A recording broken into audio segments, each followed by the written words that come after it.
Hello trucking family, this is Kevin with the trucker side. Our team is always on the trucker side. We're posting this video today for people who are trying to get a CDL and are not sure which way they need to go about it. We're going to show you some options that you have in order to do that, so make sure you follow the video all the way to the end so you can understand all the options that you have.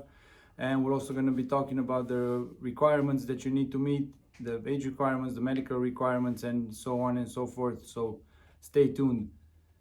So to get a CDL in all states in the United States, you need to be at least 18 years of age. To get an intrastate CDL, which means you're only allowed to drive inside the state borders of that specific state, or 21 years of age to get an interstate CDL, which means you're allowed to drive throughout any state in the United States.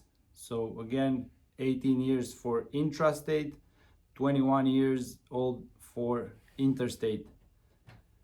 For both of them, you're going to be required to pass a DOT physical exam. Some of the things that are going to be checked over there is your vision. You need to have 20/40 vision in each eye. They're going to check your hearing. They're going to check your blood pressure. That needs to be lower than 140 with 90. They check for diabetes. As long as it's controlled, that is okay. They do check sleep apnea, so your BMI needs to be less than 35. They check for heart conditions. Those will work on a case-by-case scenario. And they check for any medications that you might be on. We're going to be posting links underneath the video, so make sure you check over there specifically for the conditions that you have and the situation that you're in. Those are the links that we post are going to be specific, so you're going to be able to see exactly, depending on your health condition, if you qualify or not. So make sure you read those carefully and see if you qualify. We do recommend doing this before you start the process, before you sign up or do any type of commitment to getting the CDL, because this is going to be disqualifying. So again, make sure that you qualify, that your health qualifies to get a CDL before committing to any type of way to get a CDL. Now, the options that you have. So the options that you have to go about it is, first one, CDL driving school. There's a lot of driving schools in mostly every big city or major city, some in smaller cities.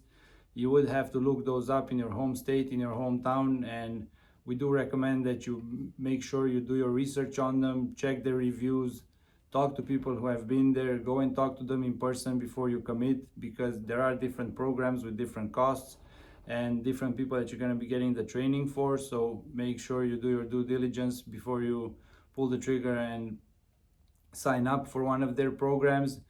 The second option is getting your CDL through a company. There are big companies, they're usually mega carriers, that have these programs in place where you just sign up without a CDL and they will guide you step by step into getting the CDL through them, getting training through them. You just got to make sure that you want to work with that company for a specific amount of time, because they are going to require that from you. So again, in that case as well, do your due diligence and make sure you know who you're signing up with. Then the third option is getting a CDL through a community college program. Most community colleges have CDL programs. You would have to check with their conditions and terms one by one. So do your research, see what's around you, see what programs they have, see how long they take, see if they cost anything, see if they have any scholarships. So make sure you get as much information as you can before you sign up for it, and decide which one of these options you want to take.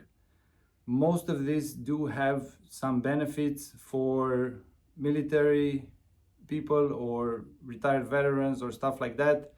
It is going to work on a case-to-case basis, so do make sure that you ask them if that's the case. If you are a retired military, thank you for your service if you are, and yeah, ask about those programs, because they might be cost efficient, so they might save you some money. And regardless which one of these programs you're choosing, make sure it's the one that works for you. We are going to make another video and we're going to post it. So make sure you hit the subscribe button and the notification bell, because we're going to break down each and every one of these programs and show you the ins and outs, the advantages and disadvantages. Some of these programs sometimes have hidden parts. I don't want to call them anything else, but there are things that you should know about each and every one of these. We are going to make a separate video because there's quite a little bit of ground to cover. So we want to make sure that we go through everything and explain the differences. So stay tuned, and again, click the notification bell so you can see the video when it comes up. It's going to be a few days, not going to be too long, but we are going to put it out there for you. And like always, if you have any questions, feel free to reach out to us. Our email address is in the description. So if you have any questions or if there's anything you want to know from us, feel free to always reach out. We're here for the trucking community. We're always on the trucker side. Thanks for watching this video. Have a great day.